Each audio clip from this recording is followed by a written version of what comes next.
Hallo meine Lieben!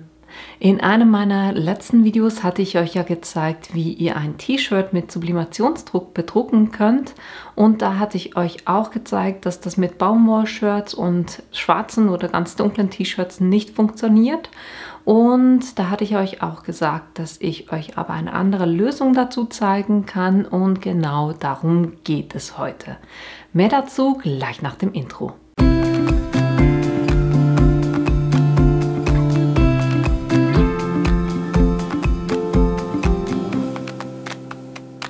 Was ihr für dieses Projekt braucht, ist das Wichtigste, die Easy Supply Folie. Das ist quasi wie eine spezielle HTV Heat Transfer Vinyl.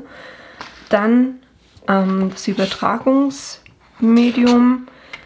Das ist einfach eine klebende Folie, wenn ihr Reste habt wenn ihr gerade so ein großes Stück auf dem T-Shirt übertragen habt mit der Flexfolie, dann könnt ihr auch diese Trägerfolie nehmen, weil die hat ja immer noch eine starke Klebekraft und könnt mit der dann das Element übertragen. Auch das funktioniert.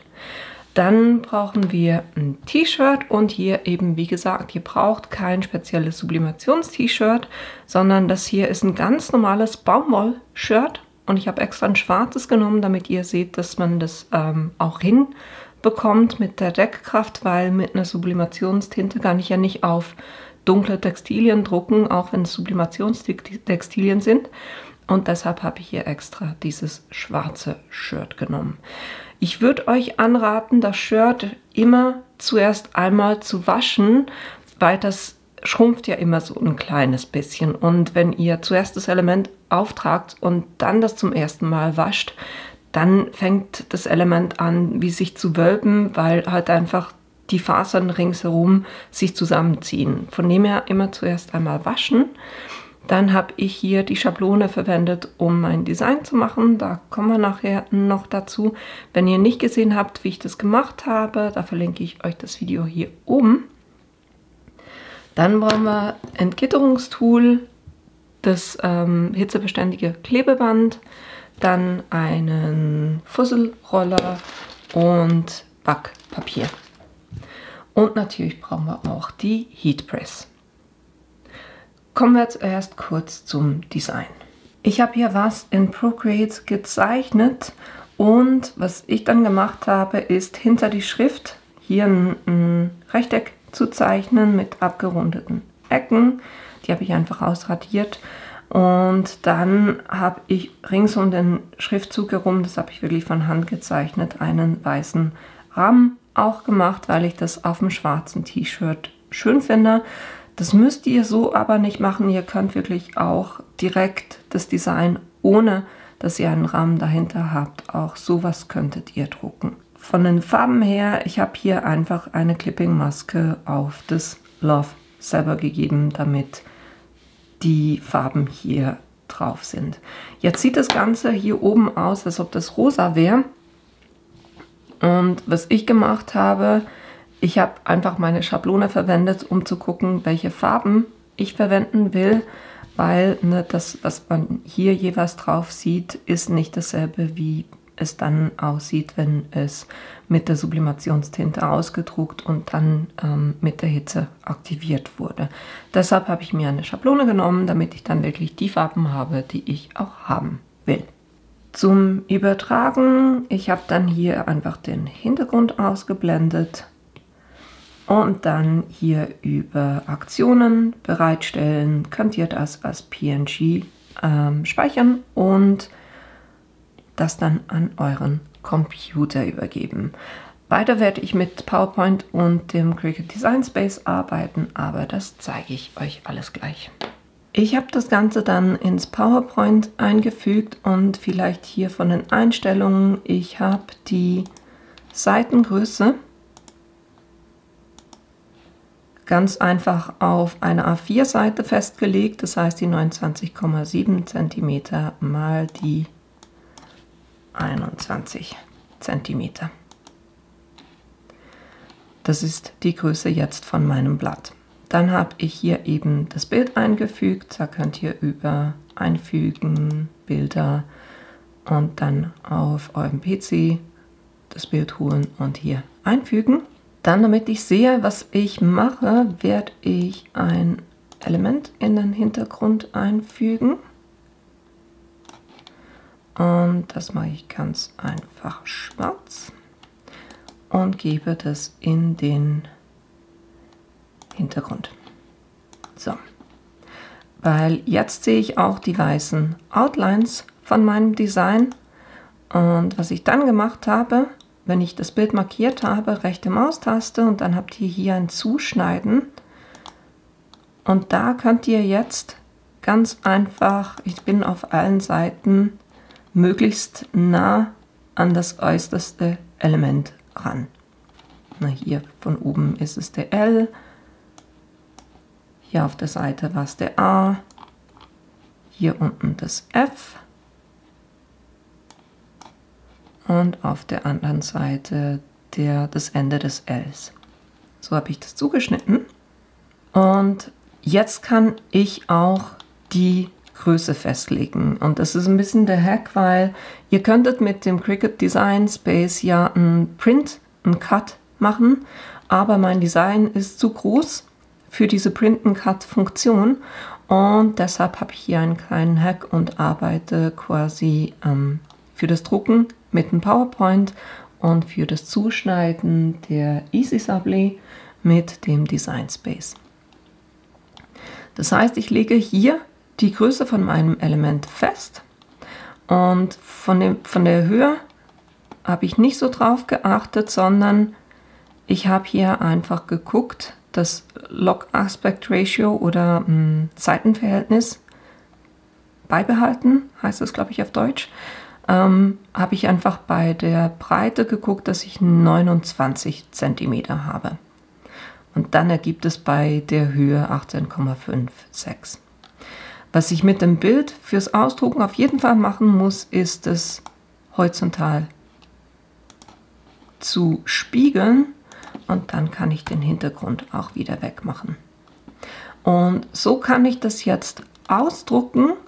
Und zwar habe ich hier die Less Ink Einstellung genommen, die ich euch in dem Video, was ich vorhin erwähnt habe, auch schon gezeigt habe. So, jetzt gehen wir rüber auf den Cricut Design Space. Da habe ich mir ein neues Projekt angelegt und jetzt kann ich hier über Hochladen, kann ich ganz einfach das Bild hochladen und dort, wo ich das gespeichert habe, kann ich das ganz einfach hier reinziehen. Ich habe hier das PNG, ziehe ich hier rein und da ich hier nur die Outlines brauche, kann ich hier sagen einfach.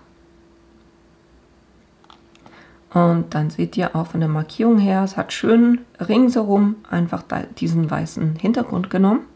Kann ich weiter sagen, hier muss ich nichts machen, weiter. Und hier wichtig, dass es eben nicht drucken und anschneiden ist, sondern nur Bild ausschneiden, weil alles, was ich damit machen will, ist den Hintergrund der EasySubbly auszuschneiden. Deshalb drücke ich hier drauf und sage Hochladen. Und dann habe ich dieses Bild hier zur Verfügung, kann das anklicken, dann ist es hier unten als Thumbnail drin und kann sagen Bild einfügen. So, jetzt ist es ziemlich groß und jetzt habe ich hier bei der Größe gesagt, von der Breite her muss das eben diese 29 cm sein. Und hier wirklich darauf achten, dass ihr auch dass das Schloss zu ist, das heißt, dass das Ratio das gleiche ist. Und wenn wir vorhin geguckt haben im PowerPoint drinne, von der Größe her habe ich hier 18,56 und hier sind es 18,505. Passt einigermaßen, das ist ein extrem marginaler Unterschied, von dem her passt es. So, und das Element, beim Design vorhin mussten wir spiegeln, die EasySubbly müsst ihr nicht spiegeln. Deshalb könnt ihr das hier wirklich nehmen, das ist dieses All for und for all. Jetzt könnt ihr das Element nehmen und dann sagen Herstellen. Dann können wir hier sagen Weiter. Und vom Material her nehme ich Everyday Iron-On, weil es ist ja quasi wie eine Heat Transfer Vinyl oder Flexfolie. Und hier sagt er mir, ich soll sicherstellen, weil er weiß, Everyday Iron-On muss ich normalerweise spiegeln. Das ignoriere ich einfach. Druck nehme ich Standard und dann kann ich auch schon das Ganze ausplotten. Ich verwende hier die Standard Crib Matte. Und wenn ihr damit fertig seid, dann könnt ihr das hier noch speichern, damit ihr das für ein anderes Mal zur Verfügung habt. Was ich ganz vergessen habe zu sagen, das wäre noch wichtig, ne? Von der Easy Sablé, die hat eine raue Seite und dann hat sie eine glänzige Seite. Die glänzige Seite beim Plotten muss nach unten auf der Matte liegen. Das heißt, ihr schneidet aus der matten Seite aus.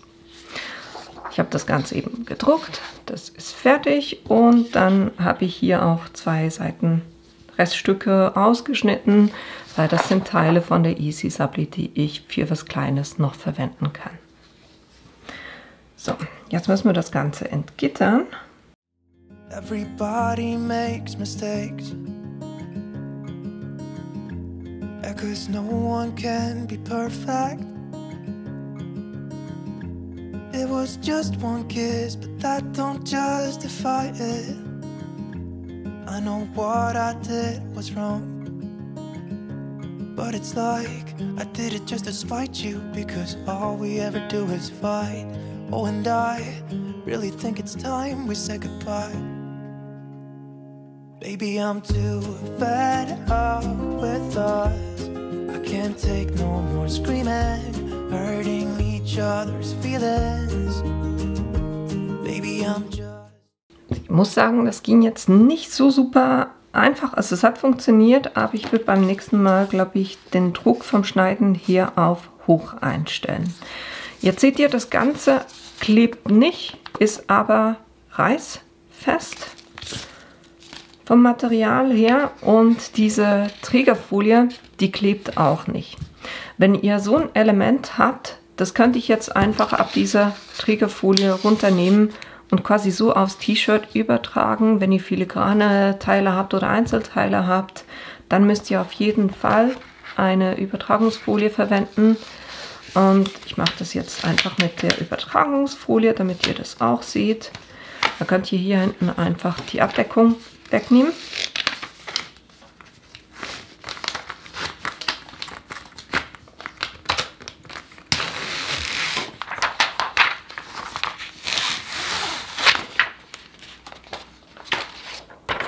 Und das auf euer Design drauflegen.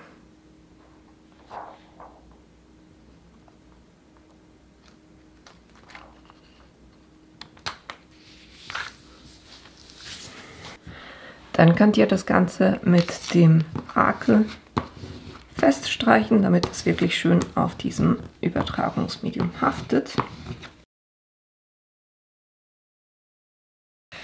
Und dann die Trägerfolie abziehen. So,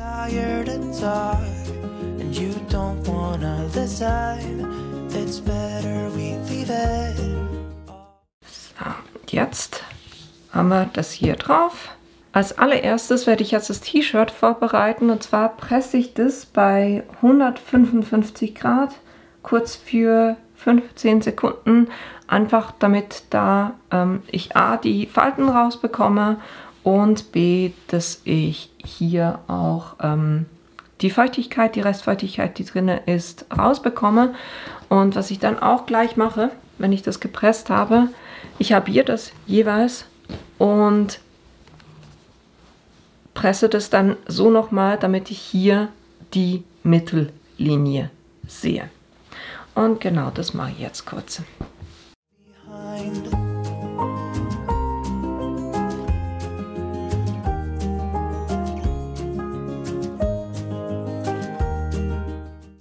Was ich dann mache, ich nehme die Easy Sablé und die Klebeschicht kommt natürlich, also da hier die Klebeschicht vom Übertragungsmedium kommt nach unten. legt es so auf das T-Shirt drauf, richtet es schön aus und presset es dann bei 155 Grad für 10 Sekunden. Also irgendwas zwischen 5 und 10 Sekunden reicht in der Regel. Es geht nur darum, dass das haftet auf dem T-Shirt und ich die Übertragungsfolie abziehen kann. Die ist ein Hot Peel, das heißt, die könnt ihr heiß abziehen. Und dann habt ihr nur noch die Easy Supply auf dem T-Shirt. Und ich habe bei meinen Designs so gemacht, ich habe 2 Ecken, die habe ich so ein bisschen zurückgeschnitten zum Ausrichten. Aber ihr seht es tatsächlich auch durch das T-Shirt, also durch das Blatt hindurch, wo eure Easy Supply ist und könnt das so ein bisschen ausrichten. Dann eben richtet ihr das Design aus und klebt es dann natürlich ohne diese Übertragungsfolie, ne, direkt auf die Easy Supply. Legt ihr das drauf, macht es fest mit dem hitzeresistenten Klebeband. Ich mache ein Stück Backpapier ins T-Shirt rein. Bei Schwarz wäre es eigentlich nicht nötig, weil da drückt ja auch keine Farbe durch. Und dann eins drauf. Und so presse ich das dann nochmal bei 155 Grad für 30 Sekunden und nehme das dann auch. Also ich lasse es kurz ein bisschen liegen, lasse es abkühlen und dann kann ich das hier ablösen. Und genau das mache ich jetzt alles auf der Heatpress, damit ihr das auch seht. It hasn't always been like this. Remember when we were in love? You were always there for me and we could talk for hours. I don't know what happened to us. Oh, 'cause we bring each other down right now and I don't even know why. You know, I really think it's time we say goodbye. Baby, I'm too fed up with us. I can't take no more screaming, hurting each other's feelings.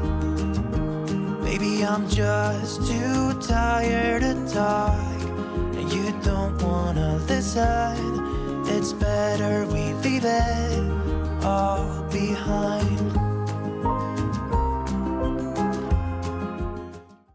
So, und das ist das Ergebnis, was ich bekommen habe. Wirklich schön leuchtige Farben. Ich habe noch relativ viel Farbe auf der Folie drauf oder im Papier drauf. Ich behaupte, damit könnte man sogar einen zweiten Druck nochmal machen. Ihr seht auch von den Farben her, die verändern sich und deshalb ist eine Schablone nie schlecht. Ich habe es tatsächlich auch so gemacht, dass ich ein zweites Mal nachgepresst habe. Das heißt, insgesamt waren es dann 2 mal 30 Sekunden bei 155 Grad, damit ich da wirklich gehe, was so ein bisschen mit dem Entgitterungstool, hebe ich das ein kleines bisschen an, um zu gucken, wie das Resultat aussieht. Und ich habe gemerkt, dass es ein bisschen hell war. Von dem her habe ich das versucht, mit dem zweiten Pressen noch ein bisschen dunkler hinzubekommen. Aber ihr seht, ne, also es ging wirklich gut, das Ganze auch auszurichten. Und ja, so habt ihr wunderbar ein ganz normales schwarzes Baumwoll-T-Shirt bedruckt. Und das Schöne, ne, ich hatte euch mal gezeigt, das sind so diese Folien, die man mit einem normalen Printer bedrucken kann. Und da haben wir ja das Problem, dass wenn ich daran ziehe, dass das alles aufreißt. Und da das hier eine Vinylfolie ist, ist die auch flexibel. Das heißt, die reißt nicht auf. Und das Ganze könnt ihr dann bei 60 Grad auch waschen. Und das war's auch schon, was ich euch heute zeigen wollte, nämlich wie ihr ein ganz normales Baumwoll-Shirt mit Sublimationsdruck und der Easy Supply auch bedrucken könnt. Ich hoffe, euch hat das Video gefallen und ihr habt selber auch Lust, sowas mal selber auszuprobieren. Die Materialien, die ich verwendet habe, die werde ich euch unten in die Links reinstellen. Und wenn ihr meinen Kanal bis jetzt noch nicht abonniert habt, dann tut das doch bitte, weil das hilft mir tatsächlich auch weiter. Und ich hoffe, wir sehen uns in einem meiner nächsten Videos wieder. Bis bald!